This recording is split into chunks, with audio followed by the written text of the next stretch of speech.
Македонците мора да излезат и да гласаат на референдум. Советникот на Трамп за специјални мисии, американскиот сенатор Рон Џонсон, денеска ги пренесе пораките. САД го поддржува решението за името. Имплементацијата на Преспанскиот договор е единствениот начин Македонија да стане 30-та земја членка на НАТО. Исклучително важно е за Македонија и Грција да го решат спорот за името. Имаме двајца храбри лидери, двајца премиери кои се најдоа во тешка позиција. Ние сигурно сакаме да го поддржиме решението на овој проблем и тоа е единствениот начин Македонија да влезе во НАТО. Би сакал Македонија да стане 30-та членка на НАТО. Тоа е многу важно за НАТО и за безбедноста на Балканскиот регион и на Македонија. Ги охрабрувам сите македонци да излезат да гласаат на референдумот без разлика дали се согласуваат или не со договорот. Мора да излезете да гласате и да им покажете на вашите лидери што чувствувате. Неверојатно е важно да излезете на гласате.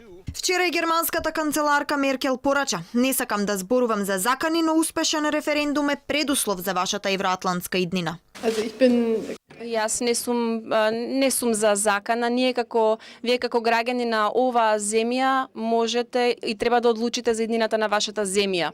Иднината би можело да биде, ако референдумот има позитивен исход, да станете членка на НАТО и да припаднете дел од семејството на ЕУ. И многу јасно е дека има одредени предуслови кои што мора да се исполнат, односно сите земји кои што се денес членки во треба да се согласат со тоа. Постоеше спор кој што постоеше помеѓу Грција и вашата земја и мораше да се најде решение.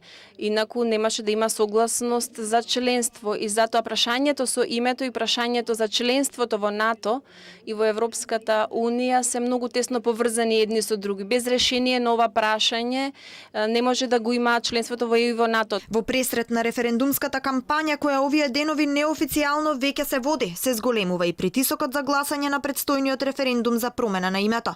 Континуирано пристигнуваат високи представници на меѓународната заедница. Нивните пораки се јасни: нема спогодба за името, нема ниту членство во НАТО и ЕУ. Првиот човек на НАТО, Столтенберг, оваа недела за време на неговото гостување на Македонија јасно стави до знаење дека илузија била идејата да се отфрли Преспанскиот договор и да се добие членство во НАТО.